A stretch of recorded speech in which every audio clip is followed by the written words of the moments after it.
This is the Pete and Sebastian Show with Pete Correale and Sebastian Maniscalco. We're up and running. All right, listen, no introduction on this. We're just going to dive right into the shit. Pete and Sebastian Show. We are in a full-blown transitional period here into the new podcast studio. It would be cheaper, bro, just to move you out here and buy you a home, so we could do this in person. This is what are you doing now? You're just coming through so loud. I'm trying to lower it a little. Let me see.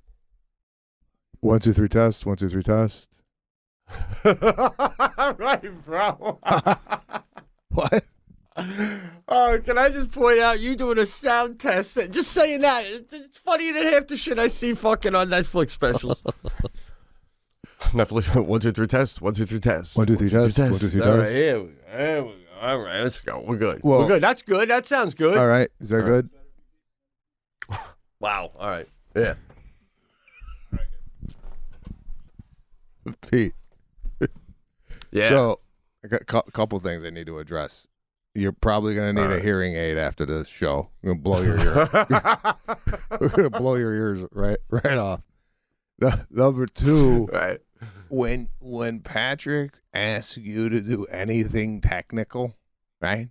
When he goes, "Hey Pete, can you lower? Hey Pete, can you do this?" Your face looks like my grandfather's face when we asked him to record on the VHS. It's a complete like you're looking for lost keys. It's Oh, yeah. The pressure is on. I mean, I'm all set to cast. Next thing I know, this guy wants me to lower my volume. He may as well be asking me to land the fucking Cessna. You know what I'm saying? I can't. okay, so just to clue in. He has control of my computer. That's why. He has control of my as computer. He should. That's the first thing I do. As he yeah, should. Yeah, so then when he asks me to do something, I'm like, hey, you got control. All right. So now we got to address the backdrop. The jacket matches the wall. You're almost like blending in. Well, listen, we're still working out the kinks here in the new studio. This is not actually the setup that we're going to be doing this from, although I don't know. It could be. But there is a setup that we're not at. But I got to tell you, man, I'm really loving you. You're on an 85-inch TV right now. I just sent you the photo, and you saw it. I feel like you're in the room. That's great. So that's great. And the photos you send me of the studio, bro, it's looking so good. Next time you do like a Tonight Show, you could do just. Bring the host comes to you. We'll do it from my house. The segment from my house. Why not? Yeah, no, it's beautiful in here. And once the carpeting gets in here and we are ready to go, it will be one fine studio. So let's just jump into where we're going with this. All right. Went to the Lakers game this week. Wow. Are you hearing this? You look confused. Yes. No, I mean, I hear it. There's a ringing, but, and I also know that you went to the Lakers game, so I'm trying to act like I didn't know because, you did mention it. See, bro, that's why I never get the part. I try to pretend that I didn't know that you already told me I went to the Lakers game, and you go, are you fucking all right? Can you hear me? Goodbye, next. Went to the Laker game. Right? Yeah, right. Got invited by the head of Discovery, David Zasloff, who is responsible basically for getting the show. He's responsible for Well Done, the show, the cooking show I did, and then subsequently now How to Be a Bookie. So he invites me. Now, this guy's in his, I'd say, 60s. He's probably about 63 years old, right? And his friends. He's like the president, too, of like Travel Channel, right? Which is under Discovery and. Yeah, HBO, Warner Brothers. Big dog. Big mogul, right? Hanging. Mogul. Oh, my God. Can you ever imagine being called a mogul. That Trump's legend. He's a legend. I'm a mogul. So nice. Yeah. So That's he, fucking funny. That's a funny word. You never think about that word. All right. Anyway, so you go. He invites you. Go ahead. I'm sorry. This is a really cool story. I don't know who's going to be there. How old is he? Were you saying about? At 63, 64 years old, right? So I go, and it's like when and again, you know, let me just preface this by saying, based on the feedback from the fans, you know, and we're running a business here, so you got to listen to your customers, right? Yeah. If they come into a restaurant and they don't like a particular menu item, you know, maybe you tweak it, maybe you take it off the menu. Okay? Absolutely. Yeah. We've been doing this for 9-10 years now. How old is Sadie? 9. Almost 10. June she'll be 10. I know, because in 2 months I got to put a fucking trampoline together I have sitting in the back of the garage. Thing's haunting me. All right, let's branch off on that. Now, do you enjoy putting stuff together? Like, you know, when Sadie was younger and she got a dollhouse or she got a bicycle or whatnot. Do you enjoy going in on a Saturday and putting the thing together in the garage for a few hours? Never. We put together a dollhouse when she was 6 for Christmas. We almost got divorced before we were done with the first floor of this fucking thing, you know? It was insane, me and Jackie. No. Do you ever? I mean, is there ever enjoyment putting anything together?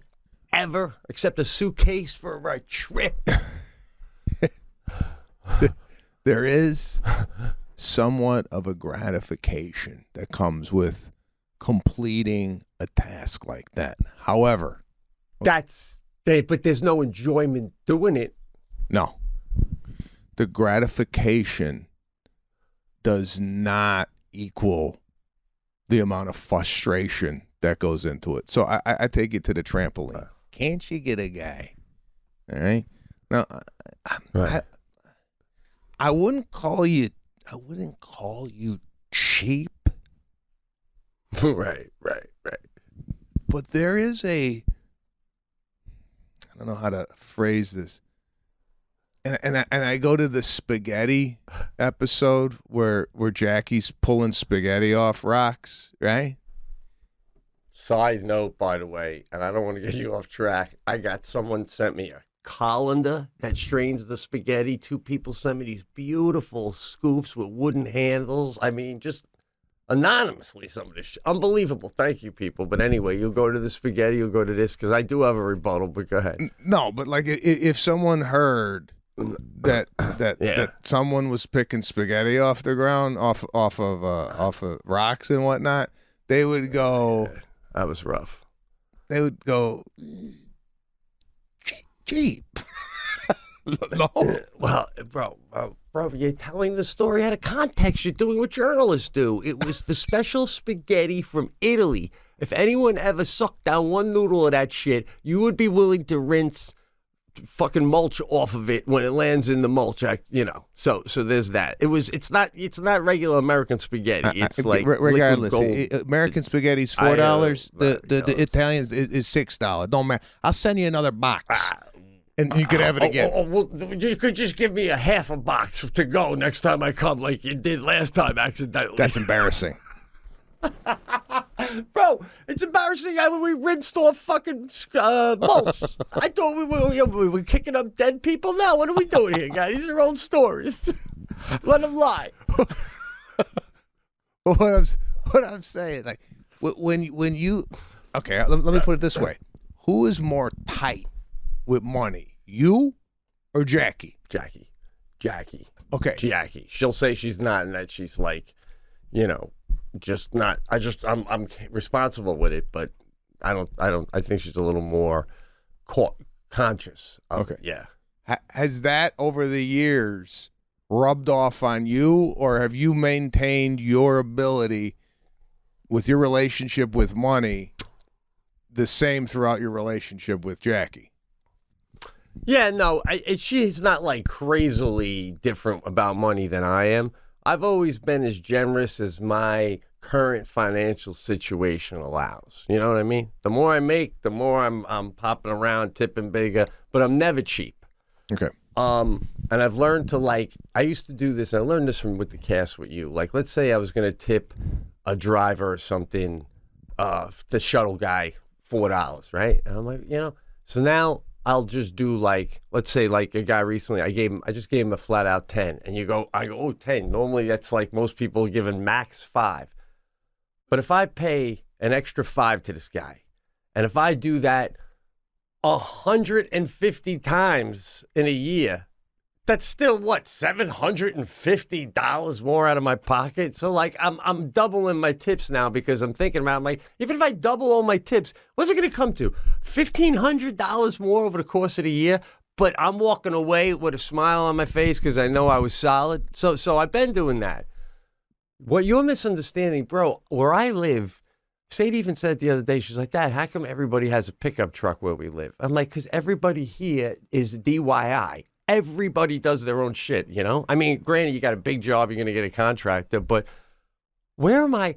You live where I am, right? Just picture yourself like Dorothy. You landed in fucking Fredonia, and you want to get a guy to put together a trampoline. Who you calling to do that? There's no one out there waiting for a call. Oh, got another trampoline call. Fantastic. You just answered your own question. You said the whole town has pickup trucks. I'm sure everybody there knows how to put together things, right? I'm sure everybody that lives in Fredonia is like your father-in-law. Handsy, could put stuff together. So instead of going in the backyard, pulling out your hair, wasting an entire Saturday putting together a trampoline, why don't you pay a guy $150, $200, whatever, $200, right? Who though? What do you mean, who am I gonna go hit? You Bob, could just go on the street, flag down a guy with a Tahoe, and go, trampoline. They go, I don't need your trampoline. I don't need your $200 to put together your trampoline. I'll go, I'm going to go cement so-and-so's thing for $500. I mean, I don't, I mean, listen, bro, I don't want to be crass here, but if I lived in an area, I know they're not only in California, they're also in Jersey. You get a Home Depot, the guys are hanging out. I would easily pull out a couple $100 and go, who wants to hop in? Yeah, there's no Home Depot guys hanging out. I understand that, but what I'm saying is there's guys there in your town that know how to put stuff together, and I'm sure wanting to pick up a couple extra $100. This guy knows how to put stuff together. Okay. So then do it. Done. If you have no problem doing it, do it on a Saturday. But I'm just trying to suggest another way of looking at it, where instead of in the Sunday in the backyard, you're taking your family to like a lunch and you're hanging out with them rather than get in the backyard swearing. Now, if you want to do that, fine. I'm just saying there's another avenue. All right. Hey, okay. I don't think there is, but that's all right. I mean, I'm laying brick. I can almost see it from right here. I'm halfway through. It's very satisfying. And I sometimes wonder, what would I be doing if I wasn't doing this? Would I be inside writing? I mean, I'm not Edgar Allan Poe. If it don't come to me, it don't come to me. Hey, if you enjoy it, then do it. Okay? That's it. All right. What are you, Tony Robbins all of a sudden? Okay. All right. Been taking classes or something? No. Self-help? I'm not taking anything. I was just kidding. I don't know. This went off on a complete side tangent, but let me jump back into the original topic. Yeah. We've been doing this for 10 years, right? Yeah. Over the course of 10 years, our lives have changed, right? Mm. A lot of things have happened. Kids, moving, career stuff. The cast has changed multiple times, right? So there's things now that when I tell you a story, and I've said this before, when I tell you a story, I went to the Lakers game with a mogul. It's just spitting out facts, reporting the news, okay? Because I'm just saying, from customers review sometimes, it might be misconstrued as, oh, I'm living some fancy fucking life, and Pete's the guy. Oh, Pete's the peanut guy, and he's fucking down and dirty, and he's, I'm just saying, this is what's happening. Okay, just telling a funny story. I know you know. Yeah, I know you know. Right. I'm just saying this is going out to some of the listeners who think I'm telling these stories to brag or what have you. Hey, I'm just telling you, giving you an inside look at what happens from a guy who is not used to any of this shit, right? I'm not used to going out to a basketball game, and you go into the VIP area and you meet, by the way, I met one of my, I'm not going to say an idol, but one of my favorite actors at the Lakers game. Wow, I'm dying to know one of your favorite actors. Andy Garcia. Oh, wow. I thought you met him already. I thought you golfed with him. Yeah. No, I was supposed to golf with him. He never showed up. I saw him on the golf course, and we had like a wave. But there was no discussion. We had a small interaction. All right. Now, for those of you that don't know Andy Garcia, I'm just some people might not know. There's a scene. I don't know if we could pull this up. Oh, we're doing the red robe. What is this? Season 5, season 8. I think this is the third time. Yeah, but we didn't have visual season 5. Okay. Right. No, it is unbelievable. It's Godfather 3. All right, and maybe this is a show that we just reminisce about old stuff, but I don't know. Godfather. No, it's great, bro. It's great. Godfather 3. I want to show maybe a clip of him in a red robe while two men break into the house. Okay. Just throw this up here. I want to just comment on great this because I know we've talked about this maybe 5-6 years ago, whatever, but I don't think we've actually broke it down with game tape. Although this is a new setup, so again, I'm looking at Patrick's face feverishly. All right, so let me set this up for the viewer. Patrick's going outside now, bro.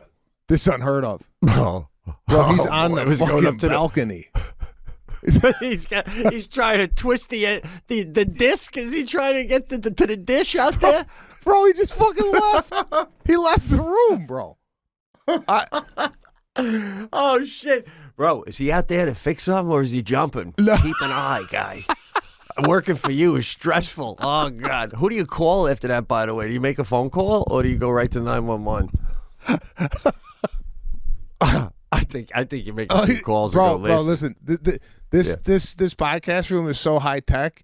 He had to leave because if he plays it in here, it's gonna fuck up the audio. So he had to go halfway across the fucking yard to play the clip. Now, all right. So, could you hear me, Patrick? So when I say play, so listen. This clip. Godfather 3, Andy Garcia comes out. He's sleeping, and he gets a home invasion, right? And two men enter the house. Is this what? Yeah, and this is the scene. So let's play this.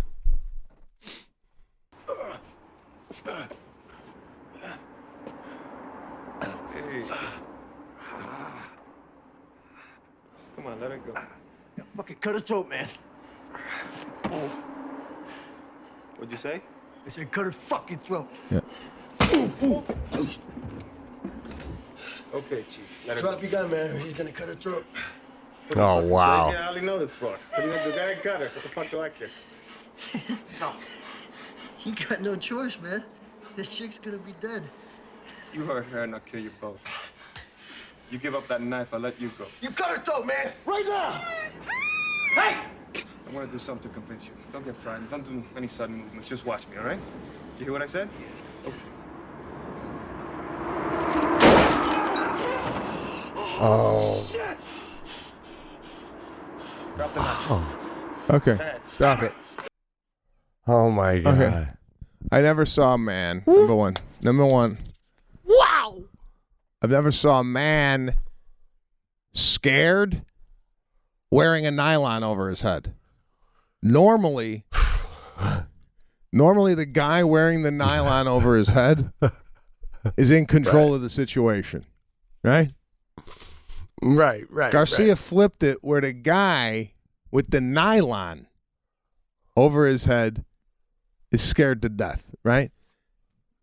And the beautiful part about that scene, It was unbelievable. the beautiful part about that scene, he's doing all this in a robe. Oh. I think when they saw how good he looked in the robe, they were like, how can we get almost like a Jesus shot of you in the robe? And then the writers could come. Maybe it was Garcia. He's like, what if I got the one by the neck and I got the gun out like this and the robe's right here. So it's like gun, oh, money shot. Stunning. Oh, God. So The chest hair. Oh. Bro, he's Cuban, right? Yeah, He's yeah. Cuban. yeah. What do you think, like, if, like, back when he was, like, in his early, like, 19 and you could see what he was about to become, if, like, the Italian community came to him and said, we'll give you $1 million if from here on in you tell everybody you're from Naples, full-blown Italian. We need a guy like you, you know? Because I love this guy. And the only thing is, I was like, damn, he's Cuban, not Italian. That's...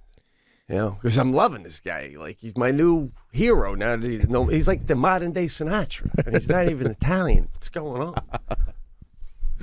You make a good point about paying people off to represent the nationality. I like that. Yeah. I really do. Right. And it's a shame he's not Italian. Like, I'm disappointed. I know, man. The Cubans must be so proud. I probably can't walk. He's probably like a beetle in Havana. So, and I just want to make a rebuttal before you continue. What I'm liking that you're doing, honestly, and this is for the viewers too, you've made a career on telling people about your life and the observations you've made along the way. So as your career has grown and taken you to somewhere else, it's almost like I've always found it a disservice to stop. To all of a sudden, now you're in this world, so now no one hears anything anymore.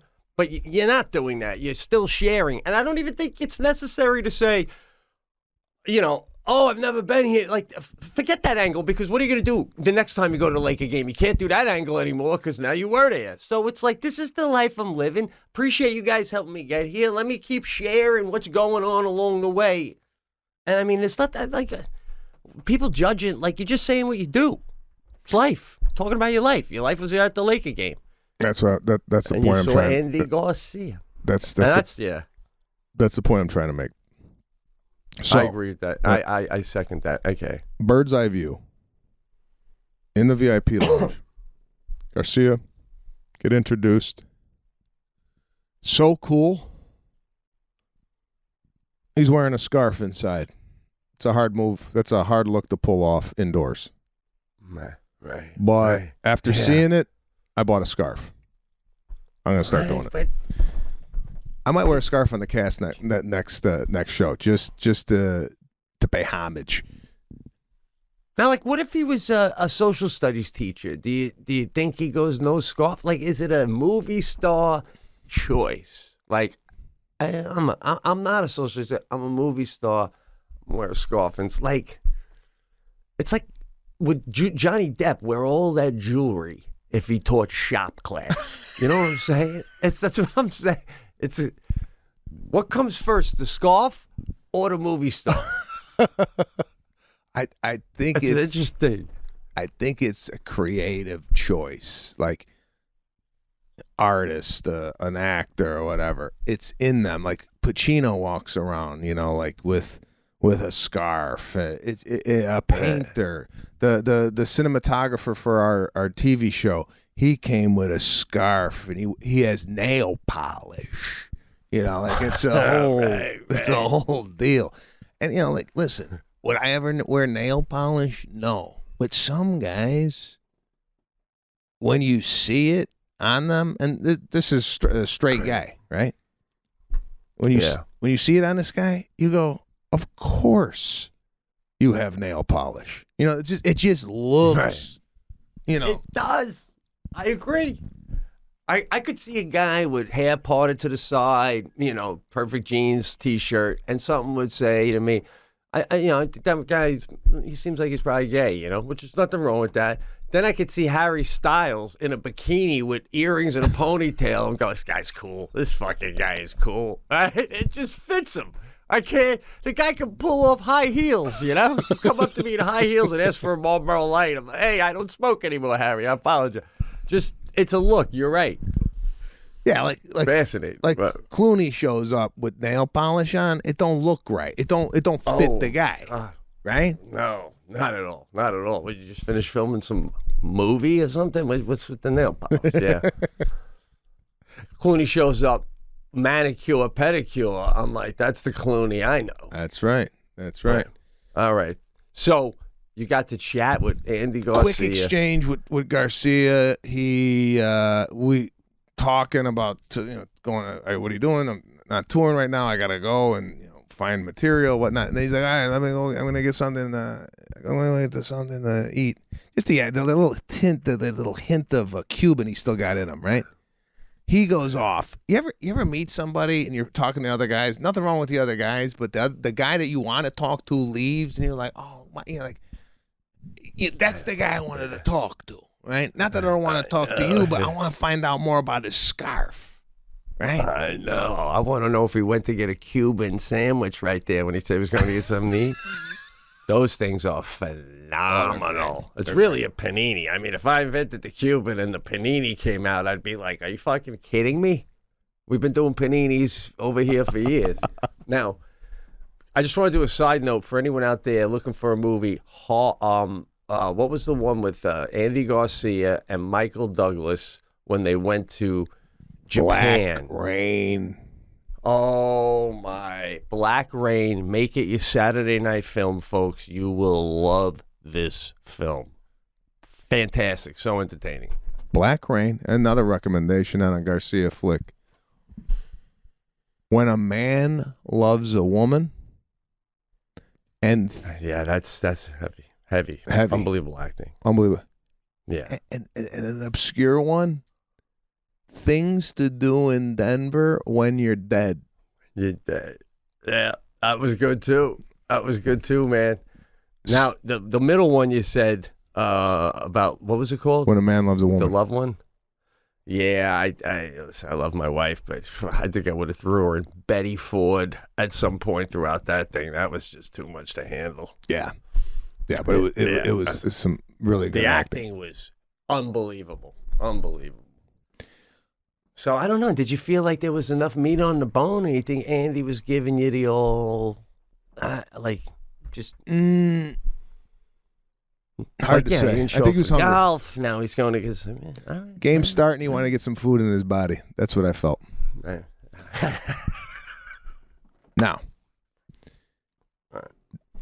we got 8 guys there. David tells me, all right, we're going to go out, watch the game, and then we'll switch at halftime. We'll switch the seats at halftime. Now, I don't know what that means. Switch the seats. What's going on here? Yeah. So we go, sit down. I sit with David, 2 other guys, and we're courtside, right by the basket. All right. Awesome. The other 4. Awesome. The other 4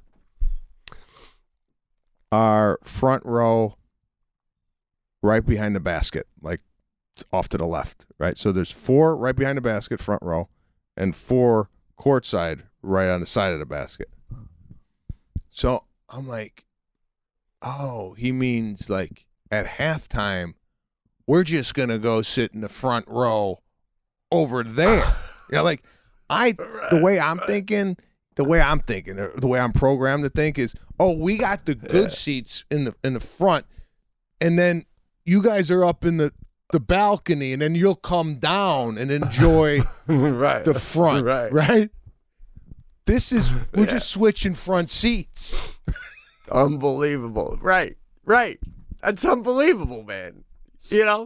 That's so when you're sitting courtside, like if you put your legs out and cross them, would they be on the court? Like how close, and where do you put your drink? Are you on hard wood? Are you on court wood, or are you no? Yeah.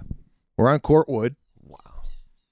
If you put your legs and extended them as far as you could, you'd be about 3 feet off the line where the court is. Right. All right. So you hear the players and everything with the yelling. Yeah, the whole thing. You hear the discussions with the ref. Hey, ref, he was holding me underneath the basket. No, he wasn't. I didn't see it. You're getting the whole kit and caboodle, right? Yeah. Now here's my thing. All right. LeBron's out there, right? And he looks like in our direction, right? But he act like he ain't looking. Like there's no waving to anybody. I would find it hard as an athlete if the fans were that close to me, not like comedians. Like we talk to the front row, right? But there's not a lot of that going on in a game unless like Jay-Z's in the front and then he sees LeBron and then LeBron maybe comes over to him, shakes his hand and whatnot. But what I'm saying is, wow. Yeah. If I was an athlete, I think I'd be talking to the people like during a commercial break. I'd come over to the front row and go, how's the popcorn? I don't know. I'd feel like there'd be more interaction sitting that close. Dude, if I was playing and Tom Cruise was courtside, I tell the rest of the team, anytime the ball goes out of bounds by Tommy C, I'll go over there and bring it back in. Because as I'm holding the ball, I'm going to be like, fucking, you're the man, bro. You're the man, Fucking Tommy C. So do you, like, you got to do a look around yourself, the whole court side, even 2-3 rows deep, there could still be movie stars. So, like, did you see a lot of people? Because that was the playing game it must have been, right? It was a first playoff game. I actually was kind of shocked. I didn't see more celebrities there than I did, unless I didn't see him. Just in our group, we were with Al Michaels. You know what that is? Yeah, the broadcaster, which I've played golf with before and went out to dinner with before. But when that guy talks, I'm sorry, I just can't help but just go back to the 1980 Olympic hockey team, man. Do you believe in miracles? That's all I'm hearing when he talks. Right? He talks like that was him. I didn't know that. Yeah, he talks like he's broadcasting a game. That voice is ingrained in our brain to think when he talks, there's got to be a sport happening. Yeah, I believe it, man. I wonder if people ever make him do that at parties. Say that do you believe in miracles? Come on, just say it, Al. I think he had said it in a story that he was telling on the golf course. He had said it like when somebody hit a shot, an 18-foot putt. He said, out of nowhere, he said, "Do you believe in miracles?" Like, I mean, if you got that, I mean, is that trademarked? Yeah. He's got to have trademarked that. Do you believe in miracles? Right? I mean, anytime anybody says that, he's got to get a piece. Right. Well, you know the guy who goes, "Let's get ready to rumble." Yeah. Well, when I used to work front desk at the hotel in New York City, we were across the street from Madison Square Garden. Whenever there was a big fight or even some sort of promo with wrestling, he'd be checking into my hotel. Someone's paying for him, and he's getting paid thousands of dollars just to walk in there and say, "Let's get ready to rumble," and then leave. Guy had a nice tan. Michael Buffer. Something, I can't remember his name. Michael Buffer. Same thing with Al Michaels. This guy should be traveling around. So I'm saying, you got a new Christmas show in Broadway. It's about to kick off. You're like, how much would it cost? What, $50K to bring in Al Michaels to kick it off? What? Do you believe in miracles? Curtain goes black, play starts. Wow. All right, you're ready to blow me off. Go ahead. No.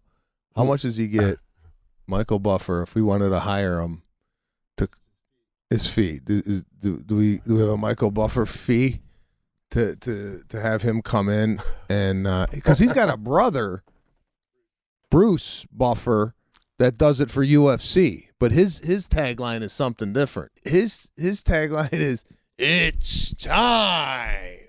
That's what his brother does. Right. You got to get in the tagline business, bro. You know, just travel the world saying 3 words. That's it. Go get dinner. We're done. We're sitting over here memorizing an hour and a half act, and these guys go out there and go, "It's time." There you go. No. Oh God! One Miracle Brand commercial. We're saying more words than Buffer says in a 20-year career. Right? So where did I want to go with this? Oh, so you're at this game like these guys are taking the ball out right in front of you. Shit, Lakers. That's it. Yeah, that's not. It says 20 to 30 grand he gets for doing that. That sounds right. 30 grand, come in, say let's get ready to rumble and leave. Yeah, but like, do you get let's get ready to rumble, and then do you tell him, can you hang out throughout the party, and then maybe say it again when we cut the cake? You know, like, do you get multiple let's get ready to rumbles, or is the 30 grand just to start it off, and then he leaves? Yeah. And there's another fee if you want him to stay at the party. Absolutely.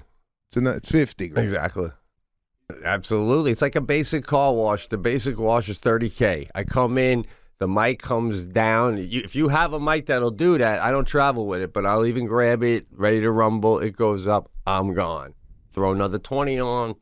I'll have a couple mimosas, chat with your fucking company. So, fun fact. He's generated $400 million on that saying since 2009. As of 2009. That's unbelievable. I mean, wasn't he sorry. in Rocky 3? 2009. He generated $400 million. So we got another 14 years of let's get ready to rumbles. God knows he must be in the billions.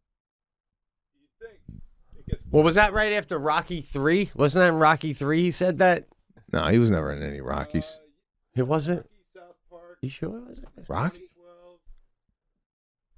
Am I right? Ah, yeah, you're right. I don't remember him in Rocky. I thought he said it before the Hulk Hogan exhibition thing, maybe with Rocky. Wow. He might have said it. Yeah, wow. I don't remember that. Yeah. We got sidetracked. So yeah, how was the game? Game was unbelievable. Went into overtime. Now, here's another thing.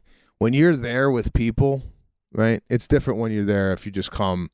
Like if you have the tickets and you bring somebody, or you're there with your family, right? If I was there with my family, I'm always thinking I got to get out of here early, because of the traffic. Right. So I'm sitting there going, and listen, I'm not a big Lakers fan. I was a Lakers fan in the 80s, Showtime, Magic. I was a big Lakers fan. Right. Now, not so much. All right? I'm a Bulls guy. Right? They were playing the Timberwolves. Okay? And I'm with Lakers fans. So, again, I think we had this discussion before. If somebody invites you to a Lakers game and they're a Lakers fan, do you got to cheer for the Lakers? Yeah, if you have no stake in the who were they playing? The Timberwolves. I thought they were playing the Bulls. No, I'm a Bulls fan, but they were playing the Timberwolves. Well, if they're not playing the Bulls, then you should root for the Lakers. The guy brought you the Lakers home game. You know what I'm saying? But I mean, what's rooting? What does rooting mean? Like, I'm not booing. I'm not booing. They clap for the Lakers. Like they clap for the Lakers. I clap for the Lakers, right? But in my head, I'm rooting for the Timberwolves. Oh, wow, bro. I didn't know that was going on. Yeah, there was a lot of like, and also, to be honest with you, I'm at the age now where I'm rooting for the team, I don't care who it is, to not go into overtime. Like if the Lakers won and they stopped it from going into overtime, I'm happy for the Lakers because now that means I get to go to bed. Right here. So you're saying you want the Timberwolves to win, but if the Lakers, for the Timberwolves to win, it has to go to overtime, or else the Lakers win in regulation. Then let the Lakers have to win and start the car, baby. You know what I'm saying? All right, I got you. Did you get to meet LeBron or anything, or like say what's up? Like nothing. There's no. I'm not piped into the basketball. Are you allowed community. to? You're not allowed to take photos that close, right? Yeah. Are you allowed to like? You are? Yeah, I took photo. I took a photo. Wow. I'll send it to Patrick and you'll see how close I was. So I went out to dinner last night. Still a little hurting this morning. I had a good time, but I wanted to ask you a couple questions about tipping. All right. Mm-hmm. First of all, my good friend, I went to the restroom. I came back. He did the old gave the card. Like before we even started eating, he gave the card to pay for the meal. Right. Move that we both know we've done. Now, about 2 weeks ago, Can I another interrupt? couple. Absolutely, bro. I don't like that move. I don't either, bro. I used to do it. I'm done with it. Okay, go ahead. So anyway, a couple weeks ago, another couple like wildly out of nowhere picked up the bill, very generous to them. I wasn't expecting. I was planning on paying, but here's my thing. Now, when I go, it's two-part. Number one, I stopped doing that, paying up before you have a chance to move, because my father-in-law, he was starting to get annoyed with it, you know? Sometimes he wanted to pay, and I was doing that, and it's like, you know, he didn't. And I go, yeah, I started to think, yeah, that's not really, I don't like that move anymore.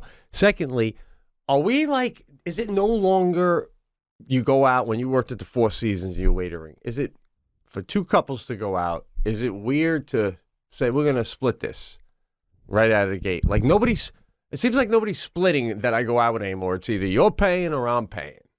What's your take on that? Is the split thing weird? If somebody said we're splitting this, that's the last time I'm going out with that couple.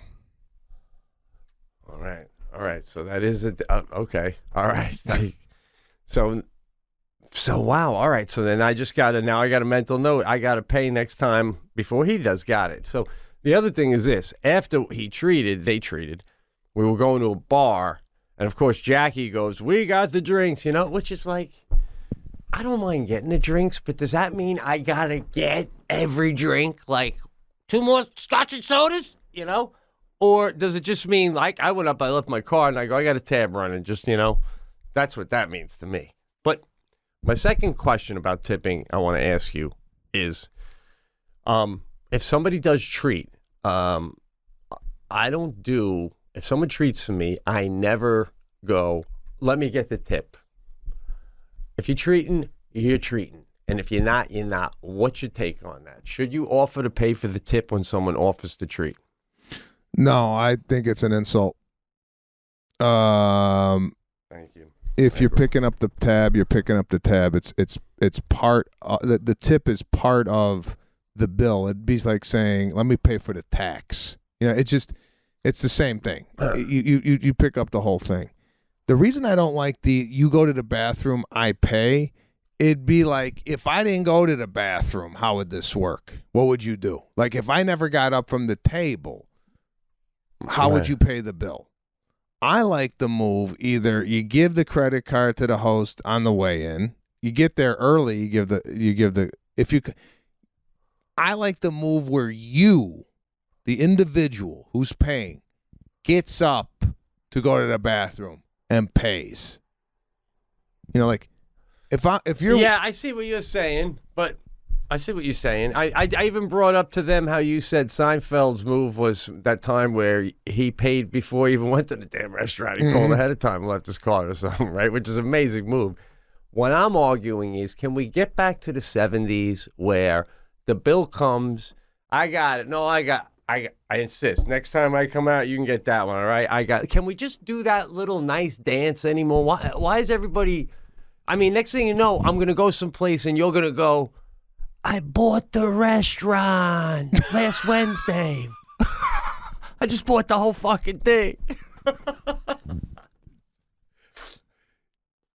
Have you ever went into a dinner and in your head thinking, let's say you and Jackie were driving to the dinner and you go to her, we're getting this tonight, right? Right. Have you ever switched your decision mid-meal based on either what was ordered, something that was said? It'd be like, this is what I would relate it to. No. Hold on. This is what I would relate it to. Remember in Goodfellas where he tells Ray Liotta to kill the guy? And then they're having fun playing poker and he taps and he goes, that thing I tell you about? No, don't do it. Don't do it. Forget that thing. Not today. That's fucking great. Maury had no idea. So, have you ever went into a meal thinking you're going to pick it up? Something happens where you tap Jackie and go, not tonight. I can only recall that once, and it was only because unexpected new arrivals. Like, you know, the friends I brought their friends. I go to Jackie, shut it down. I ain't a fucking charity case over here. Okay. Well, here's I've had this happen where I've given the credit card, right? Yeah. And another couple arrives, that unexpected, and the person that's not paying goes, sit down. You know. Now he don't know I gave the card, right? Oh, he doesn't. Okay. Yeah, he don't know. He's just being polite. All right, so he might think he's paying, right? Now sit down. Right. Then I'm like, well, now he is paying. But yeah, I hear you. You're probably going, oh shit, you're sweating bullets. You got to go back to the waiter. I'm fucking going back. He's turning into a fucking party over here. oh God. That's an interesting move. Do you take the hit if you did the pre-pay thing? Do you take the hit if more people? You have to. Like, cause this is funny. Last night we're ordering food stuff, right? And Jackie goes to the waiter. This is before the friend I was with offered to pay or anything. And Jackie goes to the waiter. We have a few drinks, you know, and she goes, "How much is the mahi mahi?" Because it was the special. So he's like $47 or something. And then he walks away. I say to her in front of everybody, I go, "What are you asking the price for? I go, just fucking get it if you want to get it, you know?" And she goes, "Well, the halibut's $69, Pete. I'm not spending $69 for mahi mahi. I want to know the price." That's where my wife is. She's not cheap, but she wants to know she's not getting ripped off, right? Now, I don't like that I feel like the minute she's asking how much the fish is in front of another couple, they think I'm on food stamps, you know? Bro. I'm laughing at my own comment. That's no. hack. You got that shit's got to stop. Oh, bro. No, listen, bro, come on. We're not at fucking. What are we doing? We're shopping for windows. How much is the Pella window? This is fish. You know this. That's what I'm saying. I told you. I said something to her. I was like, that was unacceptable, right? Yeah. I agree with you. Yeah, no, yeah. So that's what I'm saying. Like, you got to tell Jackie when we go out, all right, if whatever the special is, you got to figure it's in relation to what the other food costs. You know, it's like they're not going to go the mahi mahi's $18,000. You know what I'm saying? Like it's not going to be so far above what the fish is on the menu.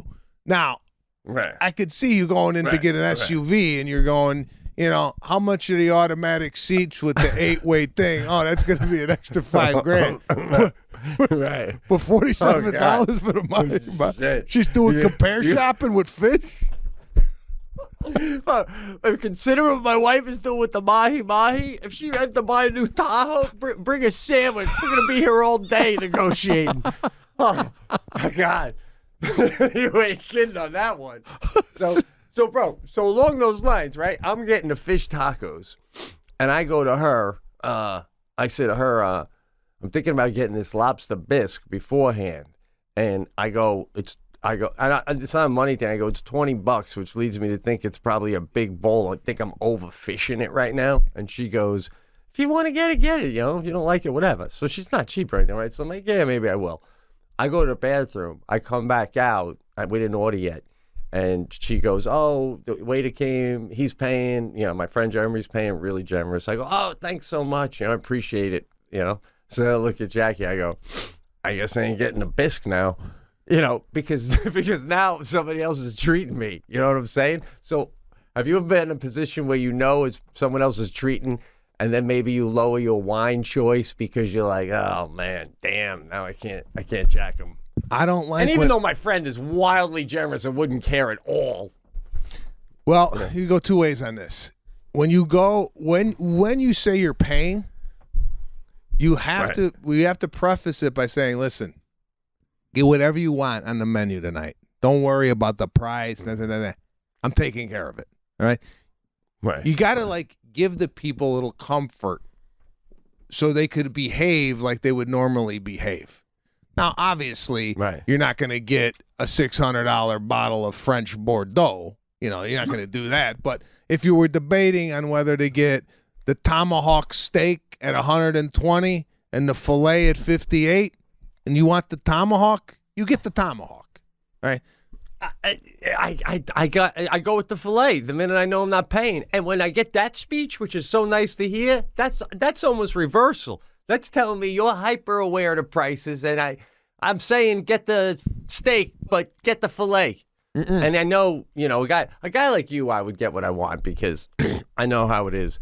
But most people, I hear that, and I'm grateful. But yeah, I'm lowering. I'm not getting the most expensive thing on the menu. No, you're not, and I don't either. But if it's presented in a way, and you have to depend on the relationship of the person. That is cool. I like that speech. Yeah, you gotta give them some leeway to. You guys want. You know what the best way to do is, if you're paying, go guys. I'm paying tonight. Get the waiter over, and you know what you do? Appetizer time, you just start spitting shit out. We'll get the calamari, we'll get the bruschetta, meatballs. That's what you do. I like that. I just sit back and you got shit coming left and right. I don't feel bad about the price because you're firing it all up. I love it. Yeah. I think I did this at Milos when we went. You didn't. You were never there. I was there. I know what was good. And I asked you, do you mind if I order? I said it was great. Yeah, you did ask. That was great too. So if I'm saying that to you, do you mind if I order? And I'm taking care of all the ordering, and the bill comes, and then we split it, that ain't cool to me, right? Oh, yeah, no, exactly. The minute you say, mind if I order, I know you're paying even if you didn't say it. That's a good way to say I'm paying tonight without even saying it. It is. It really is. Now, before I forget, what do you think? This is a move I do when someone's paying for me. Tell me if you think it's good or a little aggressive, especially if I know I have another thing at some point where I'm going to hang out with them. Like, for example, the couple I treated the other day, I knew we're going to see them for something later this summer. So I go, so when I treat for someone and they're like, oh, thank you. And I want to make them feel like, don't worry, like, because I want them to feel comfortable. I'll go, don't worry, when I come to see you in May for the thing, you can take me out and, you know, we'll have a nice meal then. Do you think that gives them more of a comforting feel and now they're going to order what they want? Or do you think it makes them feel like, what the fuck, when he comes to our town, now he expects me to take him out? I don't like to pay and then predict future behavior. Right? Like... Yeah, but I feel like it comforts them because I'm letting them know I'm treating, but only temporarily. You can get me when I come to you.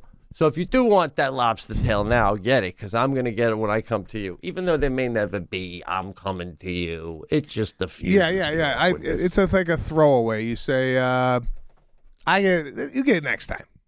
I don't think you got to go so Yeah. specific of like, when we come to Nantucket and we go out on Friday night, you guys could pick it up. It's a throwaway line. If it happens, it happens. If it doesn't, it's not like. But, you know, I don't know. I met someone recently. Not met someone. I know somebody that said they don't keep tabs. They don't keep tabs of like who paid last, who did this, what they gave me, what did they. Do you got a running total of like, you know, what, like if you see a guy or another couple that you've gone out with in the past, Right. do you tell Jackie, Right. I got the bill the last 2 times with these people? Or do you not No. even remember that? This is the problem, and I know you noticed too. Luckily, unfortunately, I'm at a point in my life where I'm rolling with most people that can buy the dinner for me every damn time, and I can buy it for them every damn time. Obviously, you could buy me the damn restaurant, like I said. So it's more comforting for a man with the money to and the means to treat than it is to be treated for, right? You know that. Yeah. You'd probably rather give a gift than get one. Yeah. Because it's more of a hassle to have to go, oh, I love it so much, I'll wear it off, right? So, but you don't always get the right to treat, man. It's not about being the one getting treated for.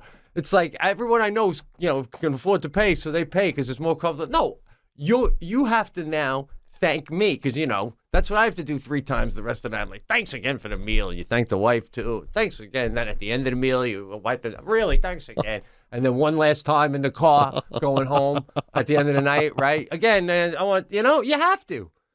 So I think twice is that's why you got to let 2 times is good. Twice? Okay. When the transaction is happening, as he's signing or she's signing, you go, thanks a lot for the meal. I really appreciate it. Right? And then on departure, when you guys part ways for the night, thanks again for the meal. I think if you do 3-4 times, it gets to like, all right, what is this guy doing now with the overthinking? You're forgetting one, though. But you're forgetting the original one unless it happens in the moment with the check, when you first find out they are treating. Like when I sit back down, they go, oh, so-and-so said they're treating. I got to go, oh, thanks. That's it. Then the check comes. The check comes I don't in. have to say it again on the check? No. You said it already. All right. You give one thank you at All the right. table and one thank you at the departure, and that's it. You throw a thank you while you're wiping your face after dessert, and I then didn't say wiping a little whatever it napkin is you're back. doing. Aye. I think 3-4 is over thanking the person, and then the person goes, right. okay, what is this guy? Like, what's he doing? Does he think he's going to get another one because he said 4 thank yous? All right, fair enough. Over thank you. I learned a lot this show, man. All right, we got to tell the listeners here. New environment here. We're settling in. Yeah. All right. I don't know what's going on. We got to work out the kinks here, but I'm liking this big screen up on Pete. Although we got to figure out what's going on here. By the way, side note here. And we're very transparent here on the Pete and Sebastian show. There's no secrets. So I came up, right? And Patrick was up here trying to figure out this shit. And we had like our first little, it's not an argument. It was, I came in a little stern with Patrick, Nice. right? I said, All listen, right. bro, Yeah. I Hey. expect this thing to be up and running at 8:00, right? Now he hasn't seen this side of me. I'm normally kind of like, hey, passive and whatnot. But today I had a little fucking juice in me, right? And I came in here and I fucking laid into him a little bit, right? Now, you know what I don't like about doing that? There's a weird energy afterwards when, like if you come in and go, that, and they go, yeah, no, we'll get it going. Then there's like a weird, like, silence as people are like working and then I'm in the room. Next time I do that, what I'm gonna do is it. Just leave the room.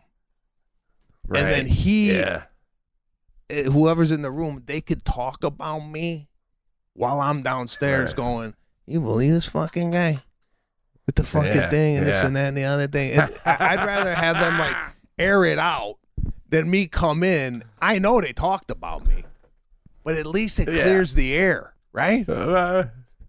I think you're onto something there, you know. But I equate yelling like that or getting hot. It's like fertilizing your lawn. Right after you put down that fertilizer, you really don't want to be on it. It's very chemically.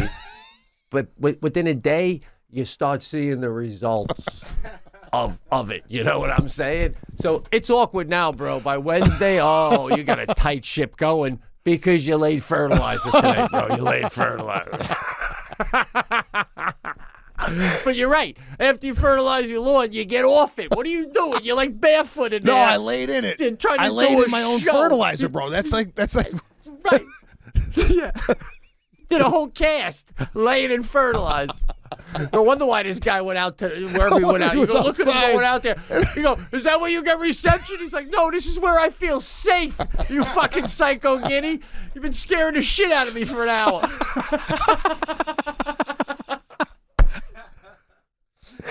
Oh shit! By the way, too. Now you know he's going to be there till like 1 a.m. getting that shit ready. Lana's going to be going. Is he still here? Should we turn out the light? Should we give him some dinner? You think he's hungry? No, no, but it's all good. It's a lot going on here. But for the next show, dial the shit in. All right. There you have it. Oh, good hanging, Pete bro. and Sebastian show. Good hanging, bro. Go to Patreon. $5 a month. I'm not going to sell it anymore. You know it's there. It's up and running. Check it out. There's going to be a full tour of the new podcast studio up on Patreon. So well worth the $5 a month. Nice. We'll see you next week or whenever the hell we talk. All right, bro. All right, bro. Good hanging.